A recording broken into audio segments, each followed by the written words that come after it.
జ్యోతక్క నిజామాబాద్ జిల్లాలోని ఓ పల్లెటూరు నుండి హైదరాబాద్ మహానగరానికి వచ్చి ఒక న్యూస్ ఛానల్లో యాంకర్గా జాయిన్ అయ్యారు. తెలంగాణ యాసతో వార్తలు చదివి పాపులర్ అయ్యారు. ఆ టీవీ న్యూస్ ఛానల్లో ఆమె చేసిన ప్రోగ్రాం పాపులర్గా మారింది. ఆమె పాపులారిటీ అక్కడితో ఆగిపోలేదు. ఆ యాంకర్ అమ్మ టాలెంట్ను చూసిన బిగ్ బాస్ షో వాళ్ళు ఆమెను ఓ సీజన్ షోకి ఎంపిక చేశారు. ఇంకేముంది, ఆ యాంకర్ అక్క తెలుగు ప్రజల్లో సూపర్ పాపులారిటీ సంపాదించుకున్నారు. మరి ఆమెపై ఇప్పుడు ఎందుకు విమర్శలు వినిపిస్తున్నాయి?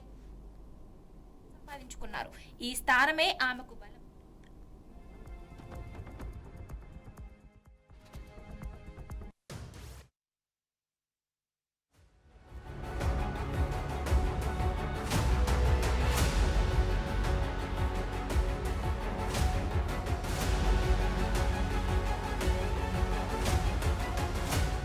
అవును, మీరు అనుకుంటున్న ఆ యాంకరక్క శివజ్యోతి బిత్తిరి సత్తితో కలిసి తీన్మార్ వార్తలంటూ ఓ న్యూస్ ఛానల్లో అదరగొట్టారు. తన తెలంగాణ యాసతో తెలంగాణ ప్రజల మనసులో స్థానం సంపాదించుకున్నారు.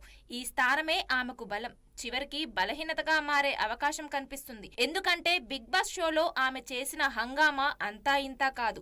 ఎక్కెక్కి ఏడవడం నుంచి కడుపుబ్బా నవ్వించే వరకు ఆమె స్టైలే వేరు. ఆ బిగ్ బాస్ షోతో ఆ యాంకరమ్మ సంపాదించుకున్న పాపులారిటీ మరింత పెరిగింది. ఎంతగా అంటే ఆమె ఆ షో తర్వాత ఓ సెలబ్రిటీ స్థాయికి చేరుకుంది. ఇంకేముంది, యాంకర్ పోస్ట్ ను వదిలేసుకున్నారు. సెలబ్రిటీ పోస్ట్ తో వీడియోలు, రీల్స్, సినిమా ఛాన్సులు కొట్టేశారు. దాంతో ఒక్కసారిగా ప్రమోషన్స్ కూడా చేయడం స్టార్ట్ చేశారు. 2 చేతులతో డబ్బులు సంపాదించుకున్నారు.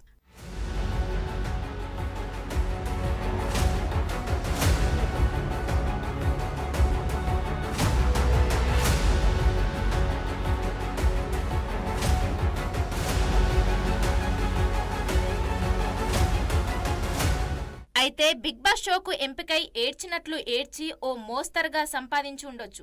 కానీ బంజారా హిల్స్ లో 5 కోట్లు పెట్టి అపార్ట్మెంట్ కొనేంత కాదు, BMW తిరిగేంత బిగ్ బాస్ షోలో వాళ్ళు ఇచ్చి ఉండకపోవచ్చు. రోడ్డు పక్కన 10 ఎకరాలు కొనేంత అయితే కాకపోవచ్చు. కేవలం ఈ సంపాదన అంతా ఒక్క ఏడాదిలోనే సంపాదించారంటే ఎవరైనా నమ్ముతారా? కానీ నమ్మాల్సిందే. ఎందుకంటే మనం చెప్పుకున్న ఆమె సంపాదన మొత్తం అక్షరాల కోట్లాది రూపాయలు అని నా అన్వేషి పేరుతో దేశ విదేశాలు చుట్టేస్తున్న ప్రపంచ యాత్రికుడు నా అన్వేష్ అనే యూట్యూబర్ సాక్ష్యాలతో సహా బయటపెట్టారు. ఇదే ఇప్పుడు తెలంగాణ వ్యాప్తంగా హాట్ టాపిక్ గా మారింది. ఇందులో మరో ట్విస్ట్ ఉంది. అన్ని కోట్లు సంపాదించిన ఆ యాంకరమ్మ అసలు సిసలైన ప్రమోషన్స్ చేసి కోట్లకు పడగలెత్తారని నా అన్వేషి బ్లాస్టింగ్ న్యూస్ పేల్చారు.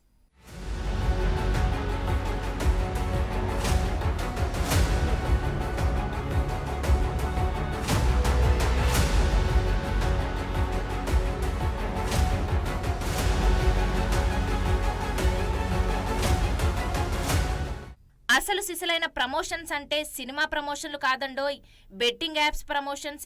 ఇక్కడే ఆ యాంకరక్కపై విమర్శలు మొదలయ్యాయి. అవి కూడా మొన్నటిదాకా వినిపించలేదు.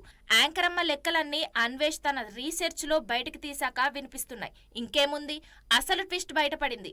ఆ యాంకరక్క బెట్టింగ్ యాప్లను ప్రమోట్ చేసి కోట్లాది రూపాయలు సంపాదించారని అన్వేష్ తీవ్ర ఆరోపణలు చేశారు. అయితే యాంకరమ్మ లాంటి సెలబ్రిటీలు బెట్టింగ్ యాప్లను ప్రమోట్ చేయడంతో బెట్టింగ్ యాప్లకు బానిసలుగా మారిన వందలాది మంది యువకులు ప్రాణాలు కోల్పోవడం చూసాం. దీంతో బాలీవుడ్ నుండి టాలీవుడ్ దాకా, క్రికెటర్ల నుండి యాక్టర్ల దాకా పెద్ద పెద్ద సెలబ్రిటీలపై తెలంగాణ పోలీసులు కేసులు నమోదు చేయడం 2 తెలుగు రాష్ట్రాల్లో సంచలనం సృష్టిస్తుంది. అయితే ఇక్కడ ఆ యాంకరమ్మ విషయంలో మరో బిగ్ ట్విస్ట్ బయటపెట్టాడు ప్రపంచ యాత్రికుడు అన్వేషి.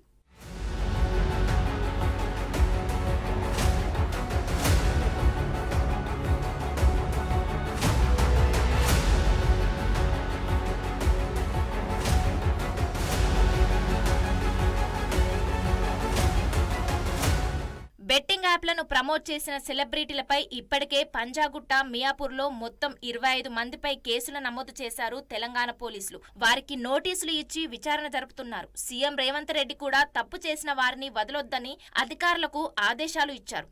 అయినా ఒక యాంకరమ్మ ఈ కేసుల్లోంచి తప్పించుకోగలిగారు. ఇక్కడే అన్వేష్ తన అన్వేషణలో బిగ్ బాంబ్ పేల్చారు. బెట్టింగ్ యాప్లను ప్రమోట్ చేసిన యాంకరక్క పేరు FIRలో ఎందుకు లేదని తన అన్వేషణలో ప్రశ్నించాడు. నేను ఆ రోజు అనుకున్న ఆ యాంకరక్క ఎలా తప్పించుకున్నారని FIR కాపీ చూస్తే 11 పేర్ల జాబితాలో ఆ ఒక్క పేరు మిస్ అయిందని తన అన్వేషణలో కనుగొన్నాడు.